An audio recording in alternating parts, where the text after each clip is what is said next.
बहुत धन्यवाद देते कि प्रभु ने और भी एक सुंदर दिन हमारे आयु में जोड़ दिया।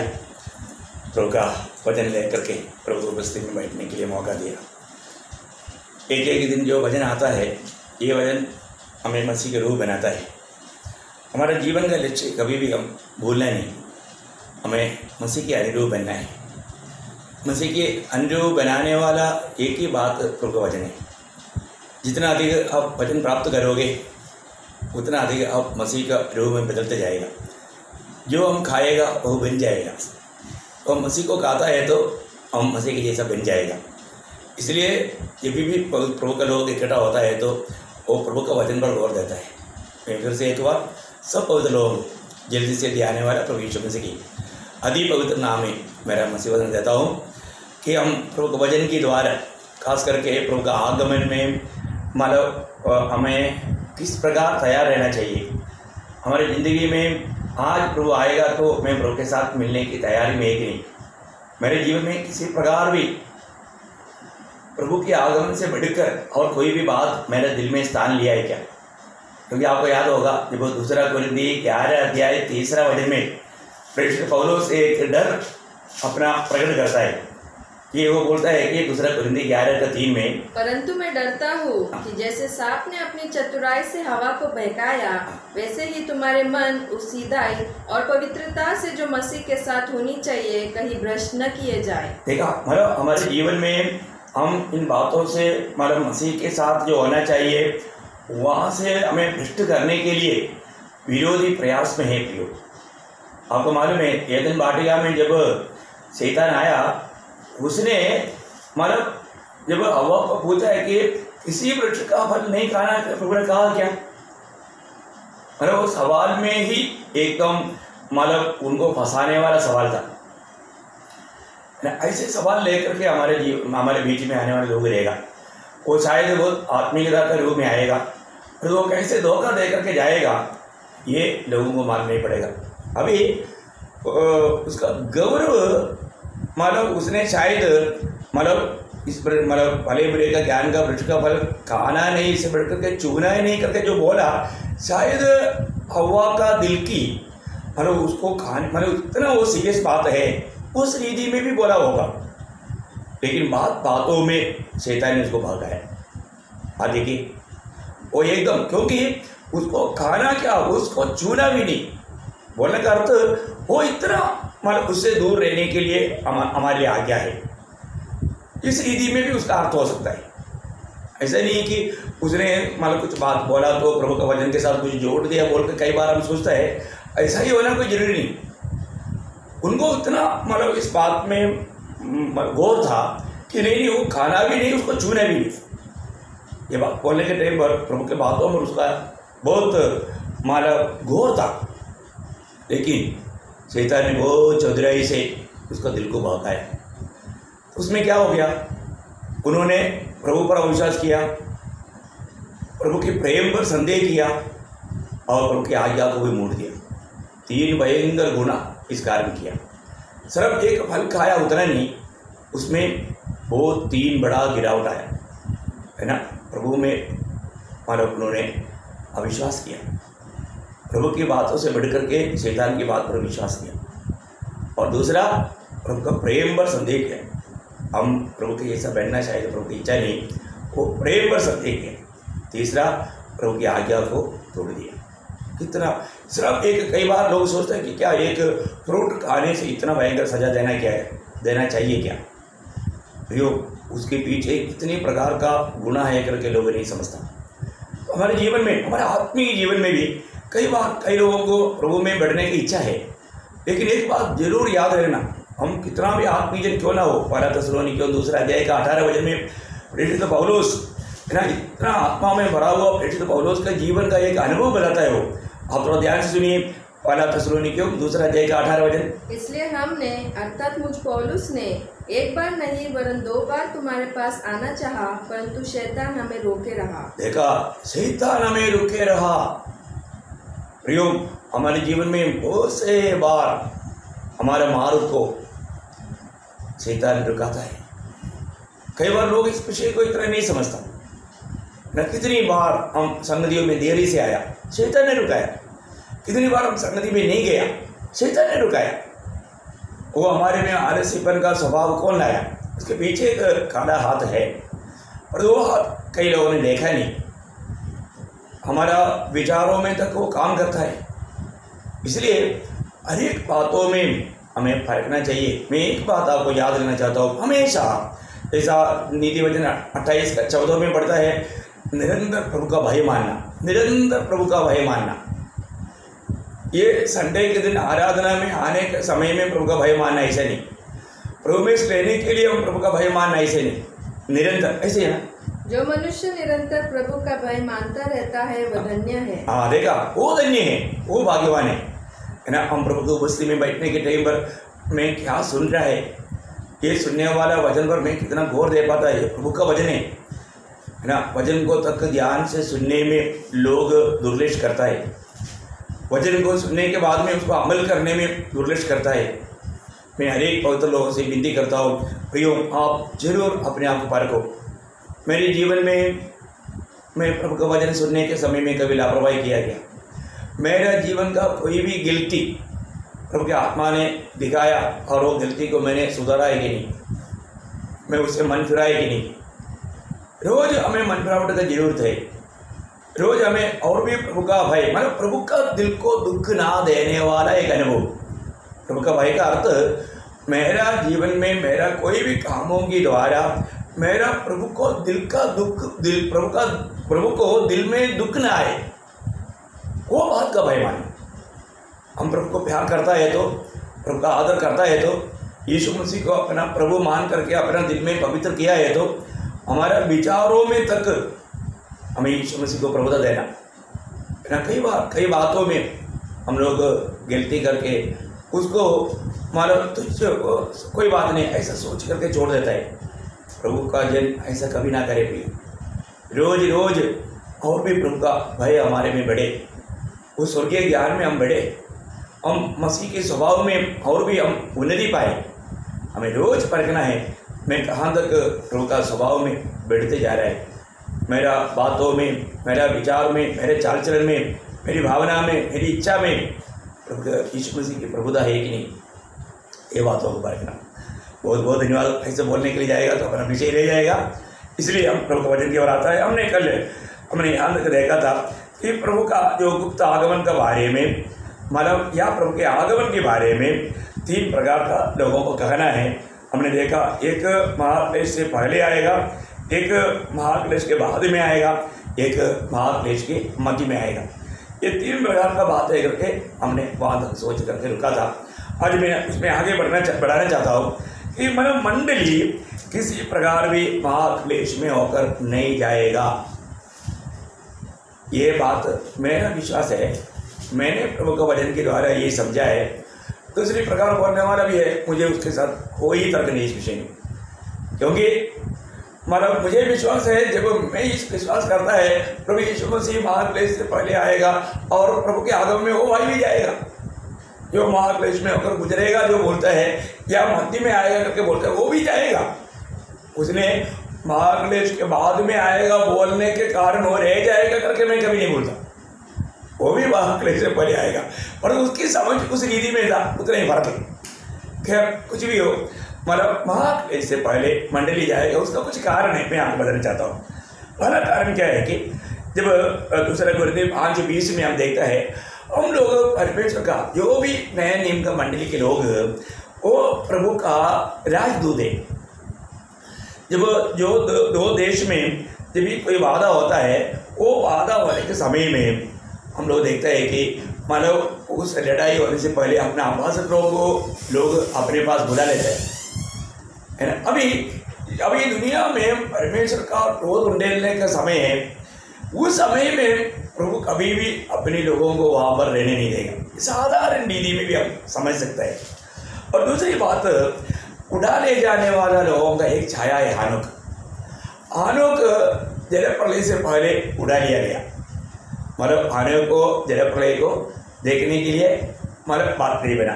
तीसरी एक बात, जब यिर्मयाह 30 अध्याय का 7 वचन में ये जो महाक्लेश जो है उसका बारे में कहा है याकूब का कष्टकाल, मतलब वहाँ पर लिखा है यिर्मयाह 30 अध्याय का 7 वचन, उसमें लिखा है याकूब का कष्टकाल। क्या बोलता है उसको?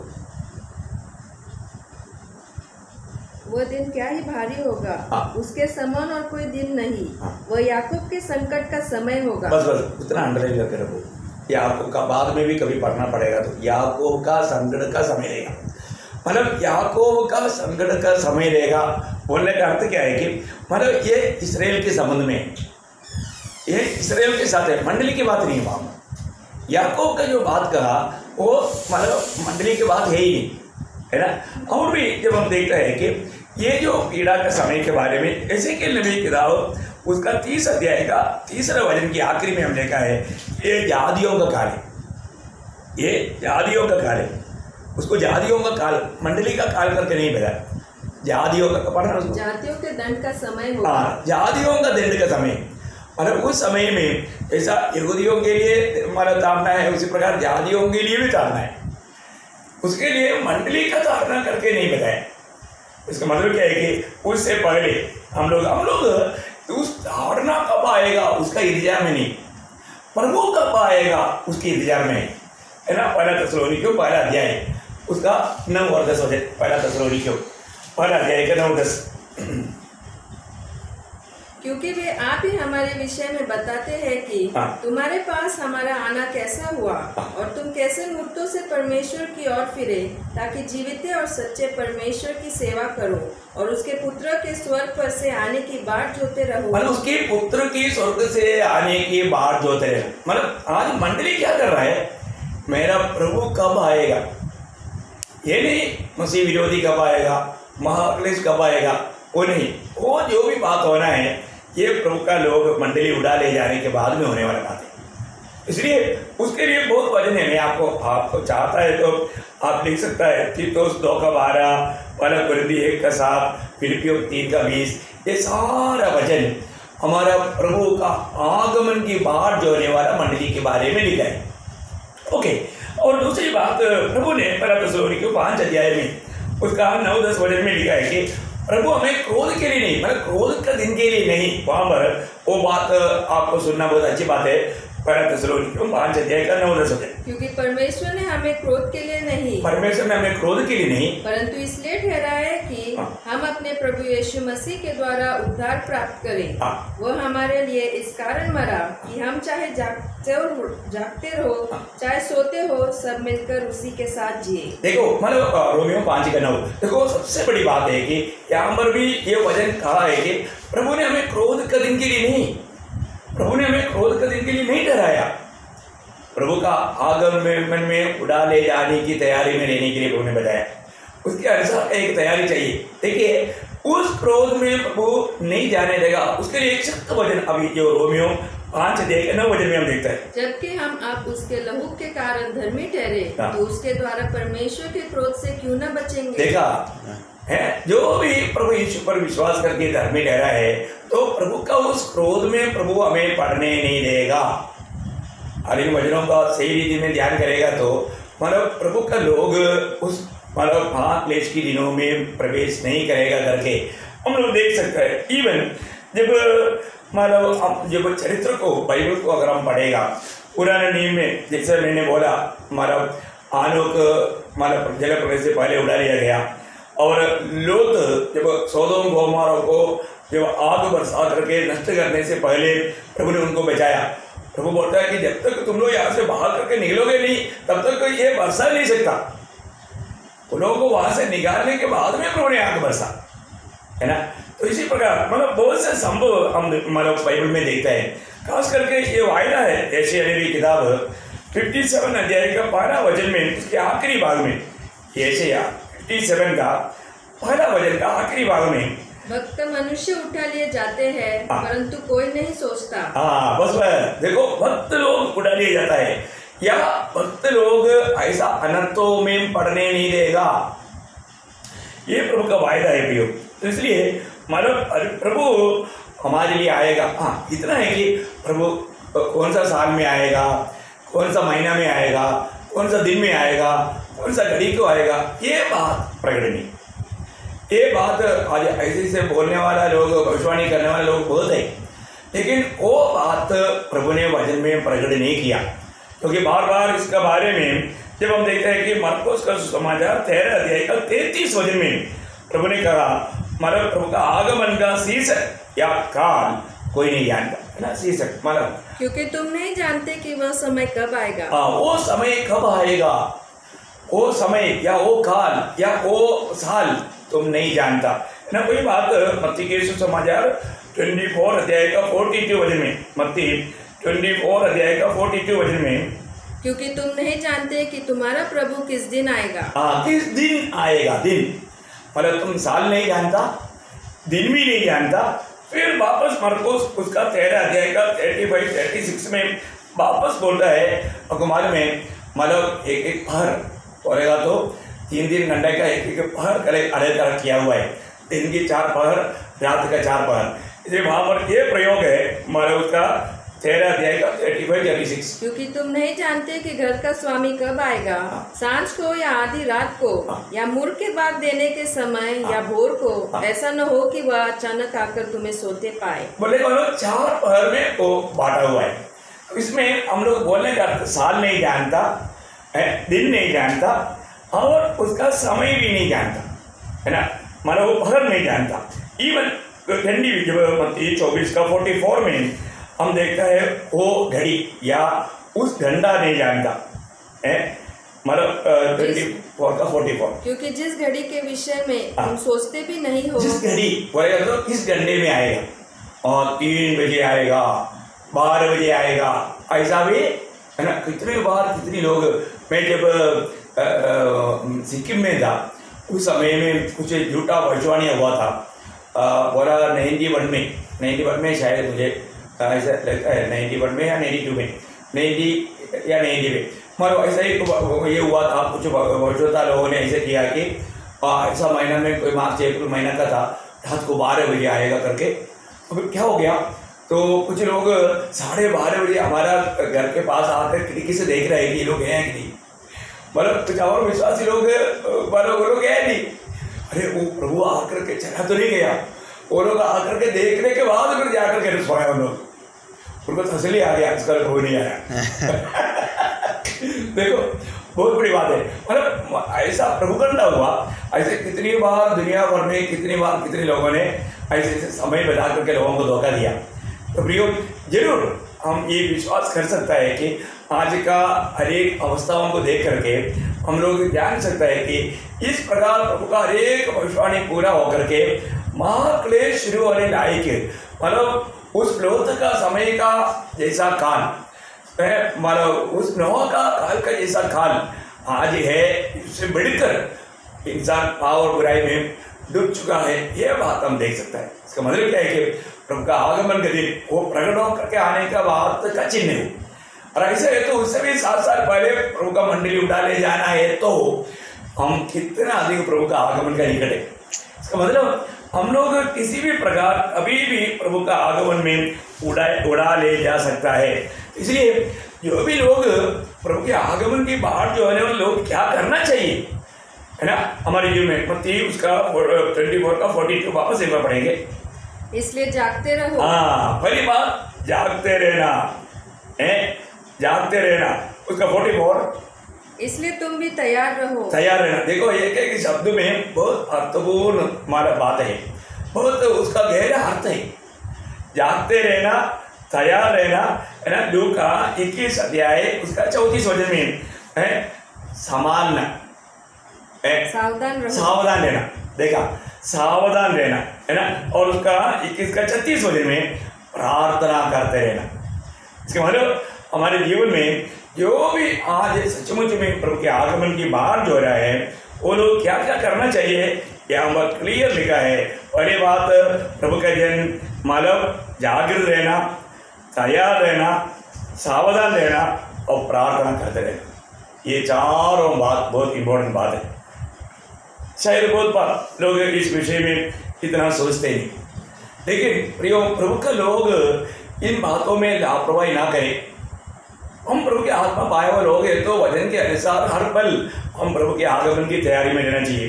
तो अभी मैं आपको इस विषय को बताना चाहता हूँ, प्रभु इस रीति में प्रभु का गुप्त आगमन का क्या उद्देश्य है, क्या उद्देश्य है, मैं उसमें 7 पॉइंट आपको बताऊंगा, ये भी बताऊंगा क्योंकि समय बहुत कम है। पहली बात, पहला उद्देश्य अपने लोगों को अपने साथ लेने के लिए। प्रभु हमें अपने साथ रखना चाहता है। आपको मालूम है जब यूहन्ना 14 अध्याय का 3 वचन में प्रभु यीशु ने चेलों को गवाही दिया था, मैं जा करके तुम्हारे लिए जब घर तैयार करेगा, यहाँ मैं हूँ वहाँ तुम भी रहेगा, मैं फिर से आकर के तुम्हें मेरे पास ले जाऊंगा। बहुत बड़ी बात है। वही बात कोलोसियों का पत्री में उसका 3 अध्याय का 4 वचन में लिखा है, जब हमारा जीवन मसीह प्रकट होगा हम भी उसके साथ प्रकट होगा, और हमारा जीवन है वो यीशु मसीह हमारे जीवन है। दूसरी बात क्या है कि मतलब प्रभु ने हमारे जीवन में जो किया वो उद्धार का पूर्णता है। वो आपको सबको मालूम है, उद्धार का 3 दिशा में हम देखते हैं। पहले हमने विश्वास किया, हमारा आत्मा का उद्धार हुआ, और उद्धार होने के बाद में, आत्मा का उद्धार होने के बाद में जब तक प्रभु नहीं आता या मृत्यु नहीं होता तब तक हमारा प्राण का उद्धार होता रहता है, कभी भी हमारा उद्धार पूरा नहीं हुआ। फिर जब प्रभु यीशु मसीह आएगा तभी हमारा शरीर का उद्धार होगा।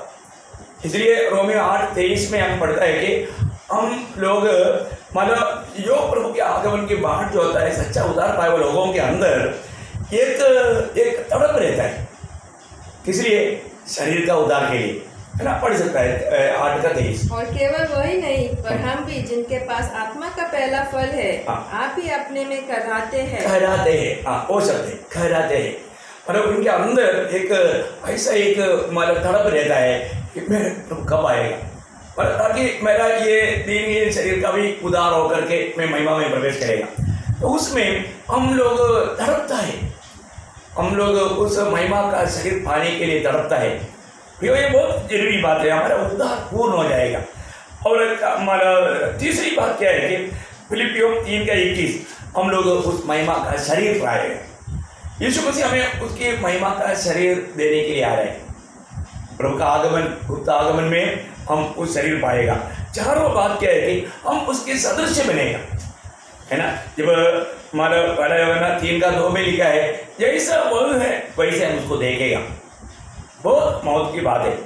और 5वीं बात क्या है कि प्रभु हमें महाक्लेश में पड़ने नहीं देगा, उससे बचाने के लिए। अभी हमने जो पढ़ा था लूका 21:36, मतलब हम लोग प्रभु के सामने खड़ा होने के लिए, लायक बनने के लिए, आने वाला उस विपत्ति से बचने के लिए हम प्रार्थना में, निरंतर प्रार्थना में लगा रहना। मतलब उस लोगों को प्रभु उस क्लेश में जाने नहीं देगा, उससे प्रभु उनको बचाएगा। और 6वीं बात, हमें हमारा प्रभु का आगमन के बाद वहाँ पर हमें प्रतिफल मिलेगा, है ना। वहाँ पर प्रभु का न्यायासन के सामने हमने दुनिया में जो भी किया उसका सबका प्रतिफल हम लोग पाएगा। 2 कोरिन्थियों 5:10 में हम पढ़ता है, हम लोग शरीर में रह करके किया हुआ काम भले हो बुरे हो उसके अनुसार प्राप्त करने के लिए हम सबको मसीह के सिंहासन के सामने खड़ा बनाए। ये कब की बात है? हम उड़ाने जाने के बाद की बात है। ये मतलब हमको प्रभु ले जाने के बाद में प्रभु हमारे लिए करने वाला बात है। ये दुनिया में वाला बात नहीं। दुनिया में जो न्याय होता है वो न्याय जातियों का न्याय है, वहाँ पर पवित्र लोगों का नहीं। और जो श्रेष्ठ सिंहासन के सामने होता है वो न्याय वो मतलब पवित्र लोगों का नहीं, वो पापियों का है।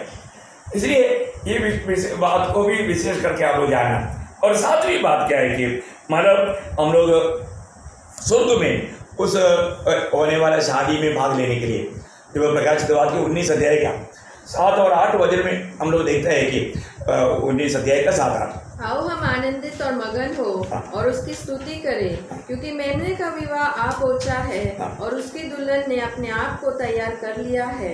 उसको शुद्ध और चमकदार महीन मलमल पहनने का अधिकार दिया गया। तो बहुत सुंदर रीति में बोला है कि मतलब उस विवाह में हमें प्रवेश शामिल कराने के लिए प्रभु लेकर जा रहे हैं, है ना। बहुत बड़ी बात है, स्वर्ग में वो विवाह है। इसका मतलब ये सारे बात जब बाइबल में लिखा है तो प्रभु का आगमन का वो लेचिवा है। इसका मतलब क्या है कि उस प्रकार प्रभु के आगमन में जाने वाला मंडली कौन सा है? आज आपको मालूम है बहुत प्रकार का मंडली आज दुनिया में, ना कोई मंडली डुबकी मंडली है, डुबकी मंडली में क्यों बोलता हूँ, बस जो भी आता है उसको बोलता है तो डुबकी लो, तो पानी में डूबो तो स्वर्ग जाएगा। ये सब बहुत धोखा की बात है। डुबकी लेने से कोई स्वर्ग में नहीं जाता है ना। मतलब अभी कई लोग सोचता है कि बचपन में नहीं बपतिस्मा बड़ा होने के बाद में होना चाहिए, ये भी बात धोखा है। बड़ा होगा बपतिस्मा नहीं है, या डुबकी लेने से स्वर्ग जाएगा ऐसे भी नहीं। इसका मतलब क्या है कि लोग कौन इस प्रकार प्रभु के गुप्त आगमन में उड़ा ले जाने वाला मंडली कौन सा है, वो अपनी मंडली को लेने के लिए आ रहा है।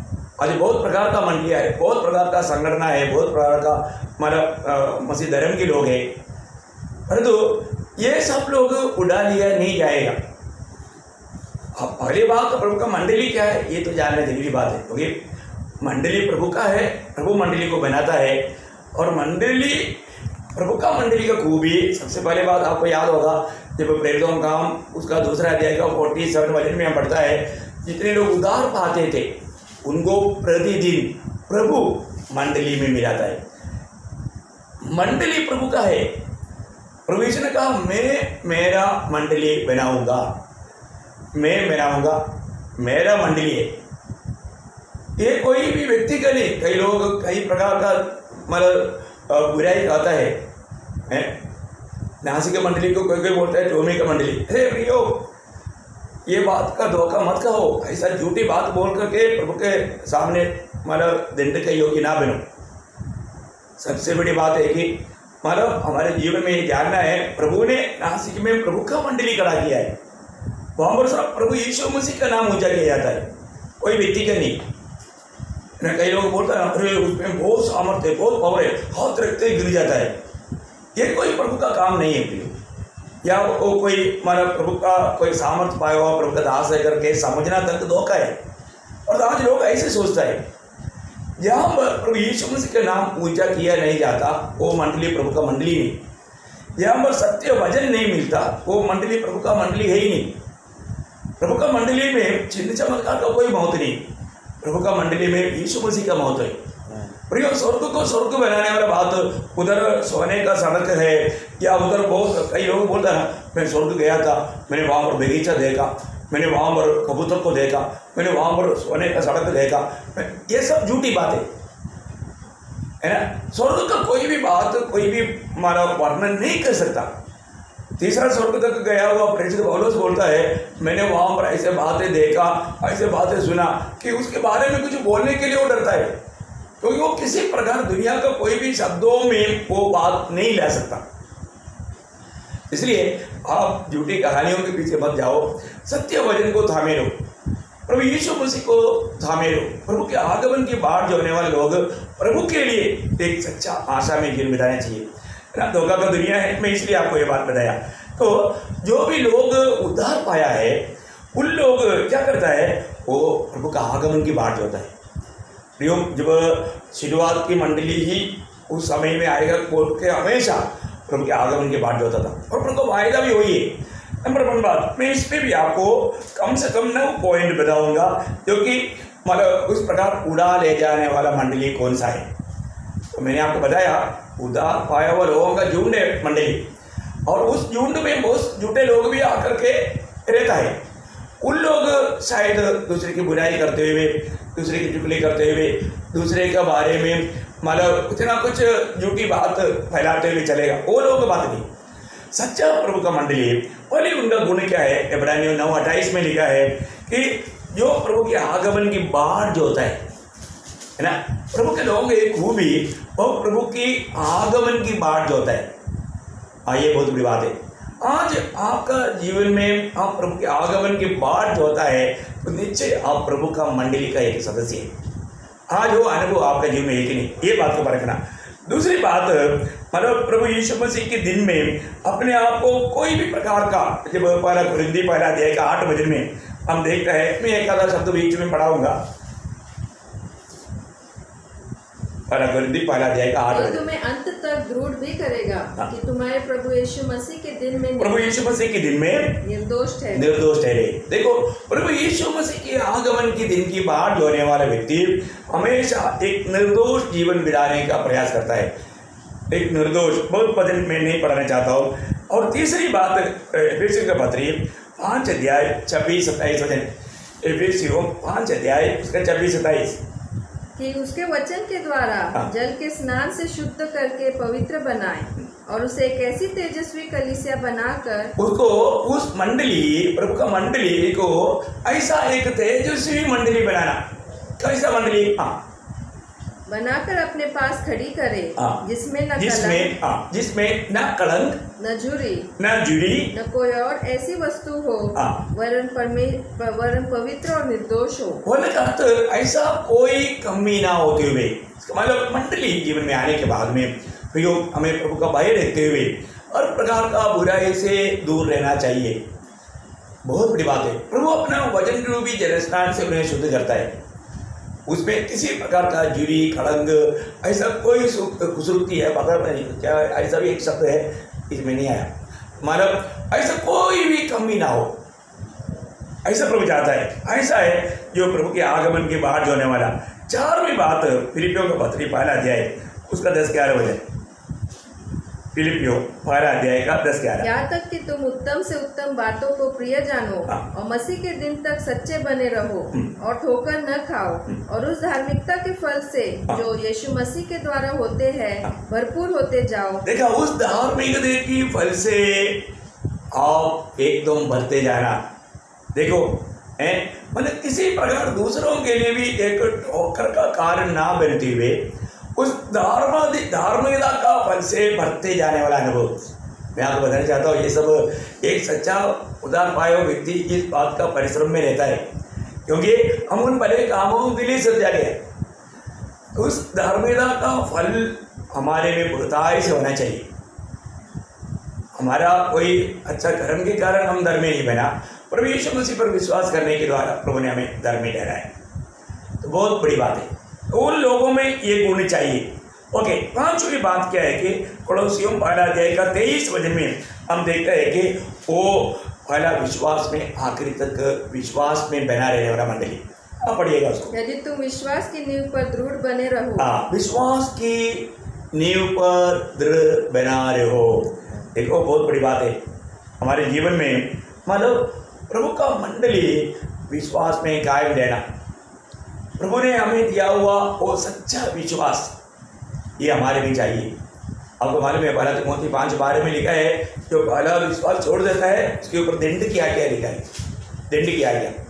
तो हमारे जीवन में हमें परखना चाहिए, मैं एक सच्चा विश्वासी है तो मुझे उस विश्वास में स्थिर रहना, उस विश्वास में बना रहना, उस विश्वास में बलवान होते जाना ना, इस विश्वास में सामर्थ पाते जाना। बहुत बड़ी बात है। कितना भी क्लेश आए, आपको मालूम है जब फिलाडेल्फिया मंडली के बारे में कहने के टाइम पर प्रकाशित वाक्य 3 अध्याय का 11 वचन में हम पढ़ता है, जब 3 अध्याय का 11 वचन, मैं शीघ्र आने वाला हूँ, जो कुछ तेरे पास है उसे थामे रह कि कोई तेरा मुकुट छीन न ले। देखा, मतलब हमारे लिए प्रभु ने वायदा दिया हुआ वो मुकुट को छीनने के लिए विरोधी कोशिश करेगा, लेकिन हमारा काम है उसको थामा रहना, विश्वास में बना रहना। इसलिए प्रभु का दास ने 2 कोरिन्थियों 13:5 में लोग देखा ना कि तुम अपने आप को परख कर देखो कि तुम विश्वास में हो कि नहीं। हाँ भी हो। हमारे जीवन को हमेशा परखना चाहिए। मसीह जीवन एक विश्वास की यात्रा है, तो इसलिए हमें विश्वास में बना रहना, प्रभु पर हमारा विश्वास मजबूत रहना। अभी हमने हमारे हेलन भाटिया का बात देखा, उन्होंने प्रभु पर अविश्वास किया, प्रभु की कहने वाला बातों पर अविश्वास किया, उससे बढ़ करके शैतान की बात पर विश्वास किया। देखा है, प्रभु ने आज भी रखा हुआ जीवन के मार्ग विश्वास के मार्ग है। प्रभु का उस व्यवस्था को ठीक से जानना पड़े, किसी प्रकार धोखे में ना पड़ना। और आपको मालूम है विश्वास प्रभु का वचन के द्वारा ही आता है। इस वचन पर संदेह दिलाने के लिए विरोधी कोशिश में ऐसा कुछ नहीं है, तुम उधार पा लिया, अभी कैसे भी जीवन बिताएगा तो भी तुम्हारा कुछ नहीं होगा, ऐसा विचारों को ला करके वास्तव में बहुत लोगों को शैतान ने धोखा दे करके उनका मन प्रभु के और जैसे होना चाहिए ऐसा नहीं है, दूर दूर चला गया। एक बहुत खतरनाक अनुभव है, हमें परखना है। मैं सच्चा उधार पाया है तो मैं कभी भी आत्मिक बातों पर, अनंत काल की बातों पर मैं लापरवाही ना करे, मैं किसी प्रकार भी धीमा ना बने, मेरा उत्साह कम ना हो। एक बहुत मुझे इस पीढ़ी में इतना बड़ा अनुग्रह मिला है, तो मैं बहुत प्रभु से आभारी होकर के प्रभु का सम्मान करें, बहुत बड़ी बात है। तो इसलिए मानव हमने 5 बात को देखा। मैं छठवां बात आपको बताना चाहता हूँ। छठवां बात क्या है कि दूसरा पत्रोस पहला अध्याय का 10-11 वचन में हम देखते हैं, हमारा उलाहट और चुने जाना, हरी बातें जानने का यत्न करके प्रभु ने मुझको बुलाया, प्रभु ने मुझे चुना, ये जान करके उस बात में बना रहना। अब देखिए सुनिए, इस कारण है भाइयों, अपने बुलाए जाने और चुन लिए जाने को सिद्ध करने का भली भांति यत्न करते जाओ, क्योंकि यदि ऐसा करोगे तो कभी भी ठोकर न खाओगे, वरन इस रीति से तुम हमारे प्रभु और उद्धारकर्ता यीशु मसीह के अनंत राज्य में बड़े आदर के साथ प्रवेश करने पाओगे। इसका मतलब क्या है कि प्रभु ने मुझको बुलाया है, प्रभु ने मुझे चुना है, प्रभु ने मुझे नियुक्त किया है, प्रभु ने मुझको एक कार्य सौंपा है, ये जानना जरूरी बात है और उसके योग्य जीवन बिताना हमारे कर्तव्य है। प्रभु का दास प्रेरित पौलुस हमेशा बोलता है, जिस कार्य के लिए प्रभु ने मुझे बुलाया वो काम को निभाने के लिए मैं मेरा प्राण को भी अप्रिय जानता हूँ। और एक सच्चा चेला का काम वही है, एक निजी जीवन बिताने वाला व्यक्ति का कार्य वही है कि हम अपना प्राण को भी अप्रिय जानना, प्रभु ने दिया हुआ काम को निभाना हमारा कर्तव्य है। इसलिए जो भी व्यक्ति प्रभु में बुलाहट पाया है उसको सचमुच में ये जानना चाहिए, मैं प्रभु का बुलाहट पाया है क्या, मुझे प्रभु ने चुना है क्या, किस लिए चुना, मेरा कर्तव्य क्या है, बिल्कुल वो मालूम करके उसमें उनको विश्वास योग्य रहना है। प्रभु के आगमन की बात जो आने वाला पवित्र लोगों को मैं आपको बताना चाहता हूँ, बहुत पवित्र लोग, उनके जीवन के बारे में प्रभु का उद्देश्य क्या है, प्रभु ने किस लिए बुलाया है, उसको किस बात के लिए नियुक्त किया, इसके बारे में जानने के लिए और उसमें विश्वास योग्य रहने के लिए तैयार नहीं, वो जीवन एक बहुत बड़ा धोखा का जीवन है। आप ऐसा कभी ना करें। और 7वीं बात मैं आपको बताना चाहता हूँ, जो भी व्यक्ति प्रभु का आगमन की बात होने वाला मंडली है, लूका 21:36 में हमने वचनों को इससे पहले भी कई कारण पढ़ा, प्रभु का वचन कहता है वो व्यक्ति जागृत होकर के प्रार्थना में लगा रहेगा, प्रभु के आगमन में प्रभु के सामने खड़ा होने के लिए, लायक बनने के लिए प्रयोग हमें एक प्रार्थना जीवन का जरूरत है। आपको याद होगा एसेकिएल 22:14 में प्रभु पूछता है, जिस दिन मैं तेरा न्याय करेगा तेरा रुकना सीधा रहेगा क्या। बोले का मतलब ये उस दिन प्रभु के सामने खड़ा रहना ये कोई हल्की बात मत समझो। हमारा पूरे जीवन को जानने वाला प्रभु के सामने हमें एक दिन खड़ा होना है।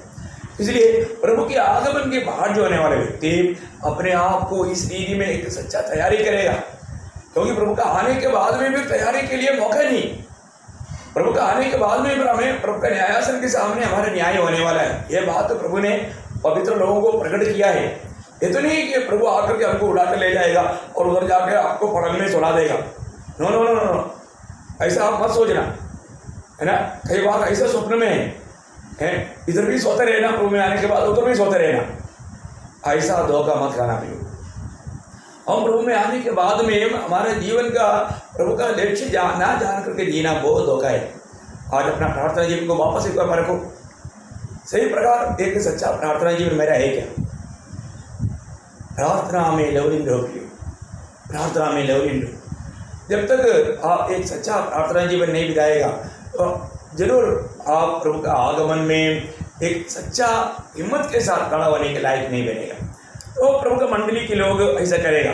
और 8वीं बात मैं आपको बताऊँ, प्रकाश का वाक्य 3:10 में हम देखते हैं कि जो उड़ाने जाने वाला मंडली परमेश्वर का वचन का रखवाला करता है, मतलब वचन को जाने नहीं देगा, है ना। जो उसका 3रा अध्याय का 10 वचन, तूने मेरे धीरज के वचन को थामा है। हाँ, धीरज की वचन को थामा है, देखा है।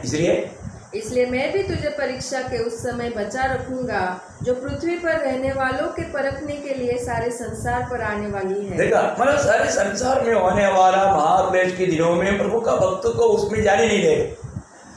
इसका मतलब क्या करना, आज हमारे जीवन में प्रभु का वचन को थामा रहना, उस वचन को अमल करके उस वचन में बना रह करके हम प्रभु का महिमा करना, है ना। हमारे जीवन में कई प्रकार का परीक्षा आएगा, कहीं शोधना आएगा, है ना। लेकिन हमारा धीरज, हमारे जीवन में आने वाला हर एक कष्ट हमारा धीरज को बढ़ाता है, इसलिए कष्टों के बिना हमारा धीरज बढ़ नहीं सकता। आप लोग बहुत ध्यान से ये बात को जानना।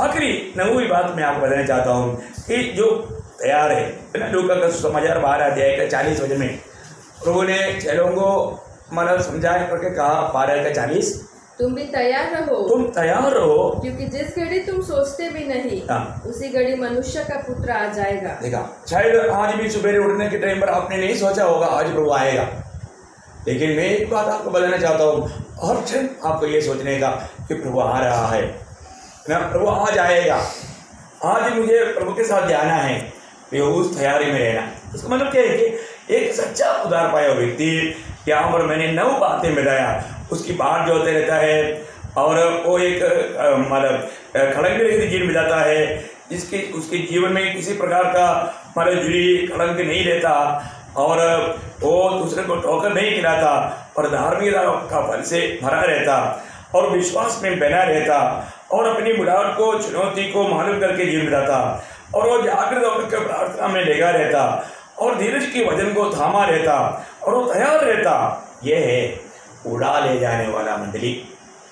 एक सच्चा उद्धार पाया हुआ व्यक्ति का जीवन में ये 9 गुण रहेगा ही, और भी गुण रहेगा, मैं अभी उसको ढूंढने के लिए अभी नहीं जा रहा हूँ, और तो कम से कम इतना बात जरूर लेना। आप देखिए, अभी मैं एक और बात बोल करके मैं संदेश की इस विषय को यहाँ पर समाप्त करना चाहता हूँ, क्योंकि ये शायद मतलब तीसरा भाग है इसका। तो इसमें मैं इस विषय को मतलब बहुत लोगों को नहीं समझा, वो सिर्फ प्रभु का आगमन, एक ही आगमन करता है, परंतु मैं उसको समझने के लिए यहाँ पर 8 बात में सबूत देना चाहता हूँ। ऐसा नहीं, प्रभु का जो आगमन में, गुप्त आगमन में, प्रकट आगमन में बहुत फर्क है, उसका मैं 8 सबूत देना चाहता हूँ। ये बहुत सख्त सबूत है। ये बात आपको मतलब मैं दोनों में बताते जाऊँगा।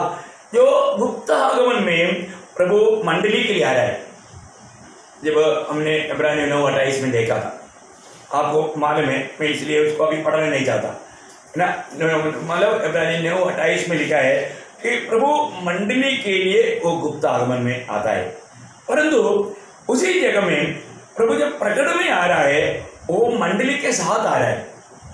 देखो कितना अंतर है।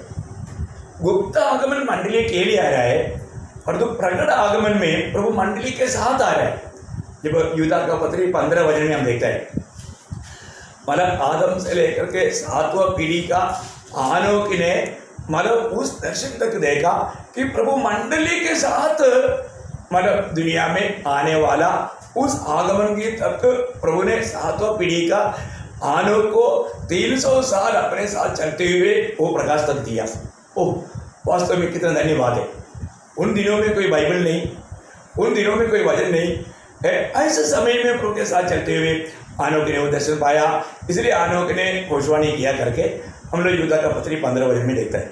अच्छा, दूसरी बात क्या है कि मतलब जो गुप्त आगमन जो है वो महाक्लेश से पहले है।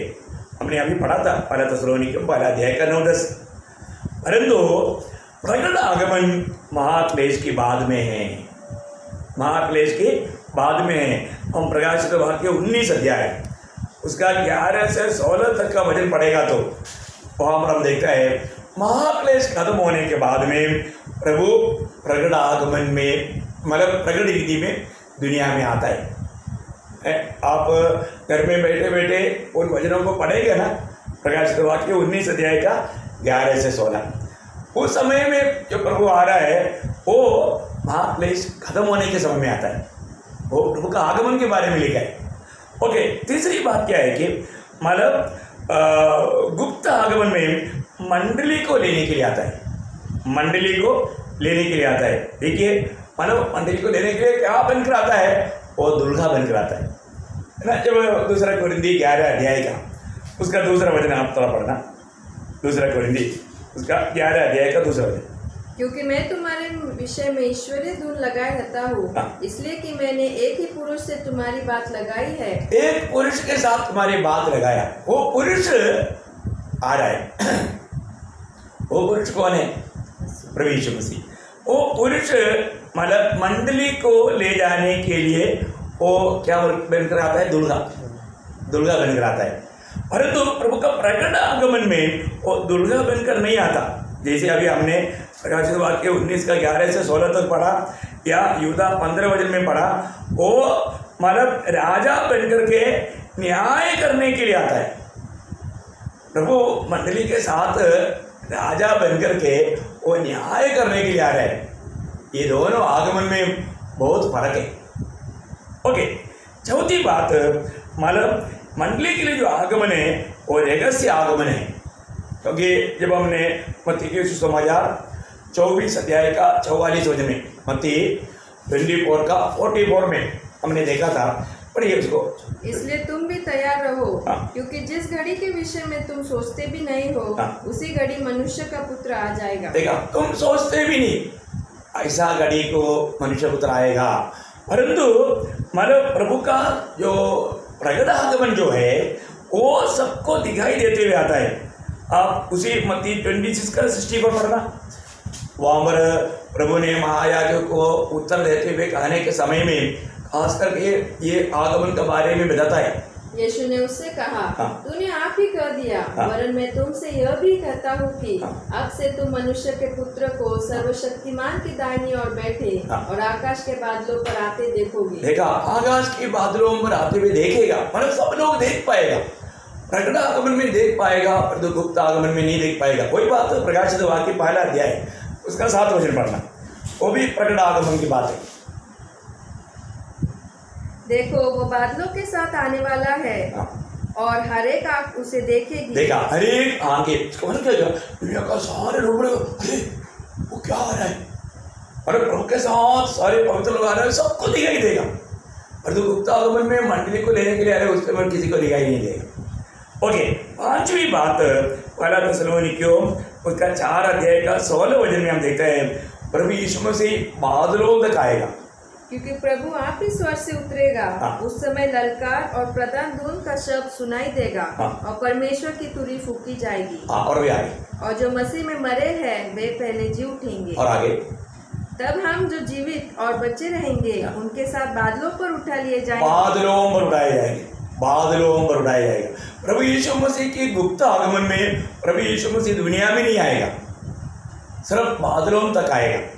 तो हम लोग उठा लिया जाएगा, बादलों में भेंट होगा, प्रभु का भेंट बादलों में होगा।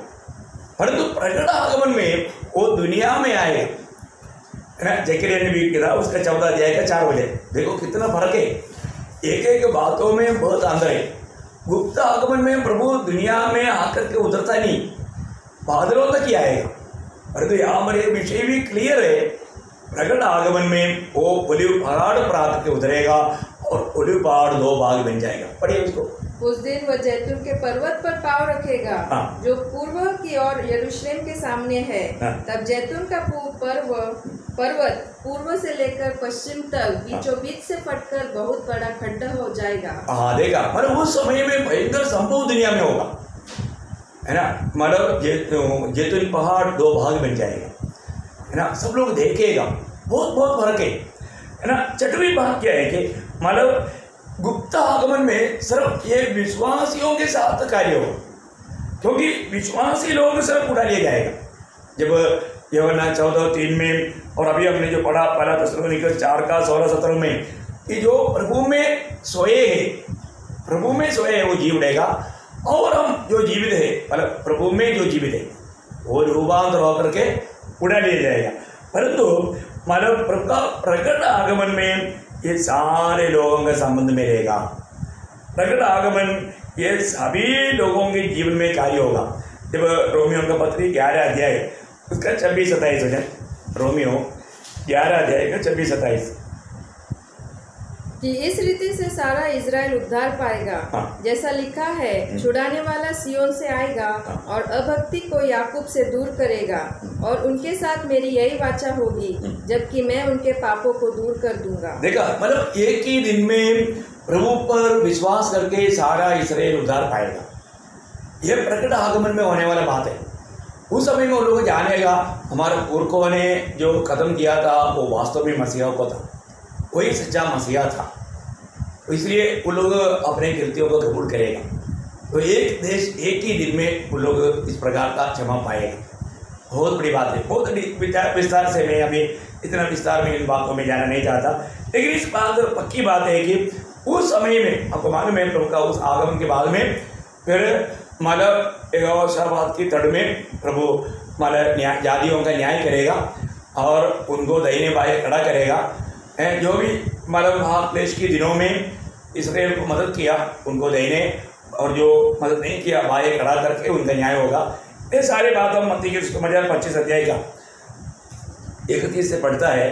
अभी हम उस भाग में नहीं जाएंगे। ओके, तो अभी 7वीं बात क्या है कि मतलब प्रभु का गुप्त आगमन कभी भी होगा, है ना। अभी हमने जो पढ़ा हुआ मत्ती 24 अध्याय का 44 वचन में हम देखता है कि तुम कभी सोचते भी नहीं, मतलब कोई भी व्यक्ति का मन में ऐसा नहीं आएगा अरे मैंने ये नहीं सोचा था कि प्रभु आज आएगा करके, नहीं तो मैं कुछ और भी करता। आप सोचो अगर प्रभु यीशु मसीह मतलब कल आ रहा है करके मालूम पड़ गया, क्या करेंगे हैं?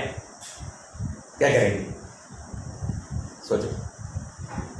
मैं बात कई बार पूछा भी था, है अपने जीवन में ये बात को परखना पड़ेगा। अगर आप सोचिएगा कि कल प्रभु आ रहा है तो हमारे जीवन में हम क्या करेंगे। शायद बहुत लोगों के पास हैं, किसी को आपको मालूम है कई लोग बहुत खर्चदार है, अभी आपने वो खर्चा पूरा नहीं किया आप रह जाएगा। आप देखिए बहुत लोग बहुत प्रकार का धोखा खाएगा हैं, और लोग बोलेगा यार मैं फालतू में ऐसा कार्य किया है। कितना दुख की बात है। हम हर प्रकार तैयार रहना चाहिए। मैं इसलिए आप लोगों को बहुत बार गवाही दिया। मैं गवाही देने का अर्थ क्या है कि कोई भी ऐसा धोखा ना खाए, क्योंकि हम किसी का भी कर्जदार भी नहीं रहना चाहिए। और ऐसा भी रहेगा तो मानव प्रभु के आगमन में वो रह जाएगा। ये बहुत गौरव की बात है। प्रभु का लोग ऐसा नहीं करेगा। प्रभु का जन्म है तो प्रभु ऐसा होने भी नहीं देगा। और आज बहुत मानव लोग क्या है कि मतलब लोगों से मैं अगला महीने में दूंगा, मेरे को 25,000 रुपया दो, 50,000 रुपया दो बोलकर लेता है और वो देता ही नहीं। ऐसा लोग प्रभु के आगमन में नहीं जाएगा। भयंकर धोखा है। और वो एक उसके अंदर चतुराई का आत्मा है, चतुर आत्मा, शैतान उनको वश में कर दिया। ऐसा धोखा है। इसका मतलब क्या है कि हमारे जीवन में मतलब उस आगमन कौन सा समय में करके नहीं जानने के कारण हम तैयार रहना चाहिए। मैंने कई बार बताया, जबकि मतलब मैं ग्रेस को जब स्कूल भेजता था, स्कूल इधर से एक रिक्शा में बाद में वो वाहन था उनका ही था, मैं उनको 1 महीना पहले एडवांस में मतलब ये दिया हुआ है फीस। स्कूल में भी हमेशा पहले एडवांस में फीस, क्योंकि हमको मालूम नहीं किस दिन प्रभु आएगा। और वजन इतना चेतावनी दिया है तो हम उसके लिए जरूर सावधान होना चाहिए। हम दूध वालों को तक 1 महीना का एडवांस पैसा देता है। उसको बोलता है देखो मैंने वो उत्तमन हमारा बहुत साल से 25 साल से वो दूध देता है, उनको बोला एक दिन जब आएगा ना इधर कोई नहीं दिखता है आप जानना, वो लोग चला गया। मैंने बोला हमारा प्रभु यीशु से आने वाला है, फिर एक आप लेना इतना उसको बता करके रखा है। तो सबसे बड़ी बात क्या है कि हमारे जीवन में हमें हर प्रकार तैयारी में रहना। कोई भी जगह में हमको मतलब हम सिर्फ लोगों को प्रभु का प्यार का कर्जदार, कितना भी प्यार देगा तो भी वो कम है, क्योंकि हमने इतना प्रभु से प्यार पाया है। इसके बाद क्या है कि होने का अर्थ मतलब प्रभु का गुप्त आगमन में ऐसा कोई चिन्ह नहीं रहेगा, लेकिन प्रभु का प्रकट आगमन में चिन्ह रहेगा, है ना। जब मत्ती के सुसमाचार में हम देखता है कि 25 अध्याय का 15 से 31 तक जब हम पढ़ता है, वहाँ पर बहुत प्रकट चिन्हों के बारे में बताया है। बहुत बड़ी बात है। प्रभु का आगमन, प्रकट आगमन, उसमें बहुत से चिन्ह रहेगा। 37 पढ़ना। और इस निकम्मे दास को बाहर के अंधेरे में डाल दो, जहाँ रोना और दांत पीसना होगा। हाँ, मतलब बहुत बड़ी बात क्या है कि उस व्यक्ति ने उस प्रकार तैयार नहीं रहा, है ना। आपने 25 का 30 नहीं पढ़ा, 25 का 30 पढ़ा। ओके, तो उसका मतलब 15 बजे से तो पढ़िएगा, 15 बजे से उसने एक को 5 तोड़े, दूसरे को 2 और तीसरे को 1, अर्थात हरेक को उसकी सामर्थ के अनुसार दिया, और तब परदेश चला गया। तब जिसको 5 तोड़े मिले थे उसने तुरंत जाकर उनसे लेन देन किया और 5 तोड़े और कमाए। इस रीति से जिसको 2 मिले थे उसने भी 2 और कमाए, परंतु जिसको 1 मिला था उसने जाकर मिट्टी खोदी और अपने स्वामी के रुपए छुपा दिए। बहुत दिनों के बाद उन दासों का स्वामी आकर उनसे लेखा लेने लगा। जिसको 5 तोड़े मिले थे उसने 5 तोड़े और लाकर कहा, हे स्वामी, तूने मुझे 5 तोड़े सौंपे थे, देख मैंने 5 तोड़े और कमाए हैं। उसके स्वामी ने उससे कहा, धन्य हे अच्छे और विश्वास योग्य दास, तू थोड़े में विश्वास योग्य रहा, मैं तुझे बहुत वस्तुओं का अधिकारी बनाऊंगा, अपने स्वामी के आनंद में सहभागी हो। हाँ, बोलने का यहाँ पर वाक्य वो आखिर में पढ़ लिया। मतलब कुछ लोग विश्वासघाती निकलेगा, विश्वासघाती लोगों को प्रभु के आगमन में उनके साथ जाने का मौका नहीं मिलेगा। इसका मतलब हमें आज मुझे संभव उन बातों में मैं विश्वासी योग्य होकर के कार्य कर पा रहा है कि नहीं, ये बात को अनेक पवित्र लोग परखना चाहिए। आखिरी एक और बात मैं बता करके आपको मैं बंद करूँगा कि यहाँ पर लिखा है कि मतलब जो भी प्रभु का गुप्त आगमन है उसका बारे में पुराना नियम में थोड़ा भी उल्लेखित नहीं, ये सिर्फ नया नियम में, परंतु प्रकट आगमन का बारे में पुराना नियम में उल्लेखित है। लेकिन मानव गुप्त आगमन का बारे में पुराना नियम की पवित्र लोगों को नहीं मालूम था। ये बात नया नियम का, इसलिए प्रभु ने मतलब चेलों को बोलने के टाइम पर भी बोला, बहुत बातें तुम्हें बोलना है लेकिन अभी तुम ग्रहण नहीं कर पाते। प्रभु की आत्मा आने के बाद में उन बातों को प्रभु ने प्रेरितों के द्वारा प्रकट करके दिया। प्रभु भी उस समय में बोल रहा है तो उन लोगों को इतना समझने में कठिन था। प्रभु ने प्रभु का आत्मा उंडेलने के बाद में उन बातों को प्रकट किया, तो वो बात मतलब प्रकाशित होना या उनको समझना बहुत कठिन बात था। जब हम देखते हैं कि पहला कुरिन्थी 15 अध्याय का 51-52, पहला कुरिन्थी 15 अध्याय का 51-52, देखो मैं तुमसे भेद की बातें कहता हूँ, हम सब नहीं सोएंगे परंतु सब बदल जाएंगे, और यह क्षण भर में पलक मारते ही अंतिम तुरी फूकते ही होगा, क्योंकि तुरी फूकी जाएगी और मुर्दे अविनाशी दशा में उठाए जाएंगे और हम बदल जाएंगे। मैं भेद की बात करके क्यों बोला? क्योंकि पुराना समय में लोगों को ये प्रकट नहीं किया गया, ठीक है ना, परंतु अभी ये प्रकट हुआ है, ये बात को प्रभु ने प्रकाश करके दिया है। तो प्रियो बहुत बड़ी बात है। और हमने देखा है कि मानव पुराने नियम में नहीं बोला, मानव वो गुप्त आगमन प्रकट नहीं किया, परंतु प्रकट आगमन के बारे में पुराने नियम में बोला। जैसे अभी जकरिया 14:4 में हमने पढ़ा, वो प्रकट आगमन की बात है। इवन मतलब हानोक ने जो बात किया वो प्रकट आगमन की बात है, परंतु गुप्त आगमन के बारे में उन लोगों को मालूम नहीं था। देखा कितना बड़ी बात है। तो ये दोनों आगमन का उद्देश्य अलग अलग है, ये दोनों आगमन है, परंतु इसको बहुत पवित्र लोगों ने इस बात को नहीं समझा।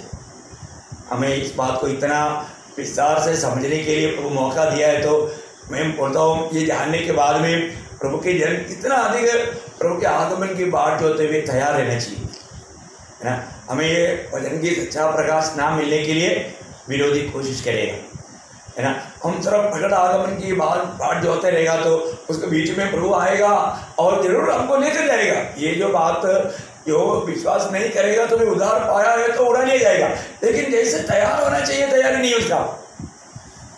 उसको तैयारी करने में धोखा हुआ। नहीं तो वो बोलना था, अरे मेरे को मालूम होने से मैं जरूर उसकी तैयारी करता है, मालूम नहीं था। आज बहुत मंडलियों को भी ऐसे बहुत बातें मालूम नहीं, इसलिए मैं हर एक पवित्र लोगों से विनती करता हूँ अपने जीवन को परखो। आज मैं प्रभु का उस गुप्त आगमन की तैयारी में क्या, आज प्रभु का आगमन संभव है तो मैं प्रभु के लिए तैयार है क्या। मैं ये नहीं बोल रहा हूँ कि मतलब आज प्रभु आएगा, लेकिन हम आज आएगा इस विश्वास में हर रोज हमारा जीवन बिताना चाहिए। हम कभी भी साल महीना दिन उसका घंटी कभी नहीं बोल सकता, लेकिन हमारा तैयारी चाहिए। और मैं पूरा विश्वास करता है हमारे इस आयु में इस पीढ़ी में हमारा प्रभु आएगा, वो भी जल्द आएगा। इसलिए इस आशा के साथ हमें प्रभु के आगमन की बात जोड़ना चाहिए। मैं प्रभु को बहुत धन्यवाद देता हूँ। जरूर आप इन वचनों को वो ध्यान से पढ़ना है ना, अपने जीवन का जिम्मेदारियों को जानना, हर पल प्रभु से भेंट करने की तैयारी में रहना, जगते रहना, प्रार्थना करते रहना। बहुत खुशी हुआ प्रभु का ये संदेश आप तक पहुंचाने में। प्रभु ने मुझे नरवर दास को भी सामर्थ्य दिया, शक्ति दिया, और इसको इस प्रकार पढ़ने में दीपिका को भी मदद किया, और इसको सबको इस विधि में शब्दों को लेने के लिए विवेक को भी प्रभु ने सामर्थ्य दिया। सबके प्रति मैं प्रभु को धन्यवाद देता हूँ, और आप सबको और एक बार जल्दी से जल्दी आने वाला प्रभु यीशु मसीह के नाम में हमारा मसीह वचन देता हूँ। प्रभु का अनुग्रह आप सबके साथ हो।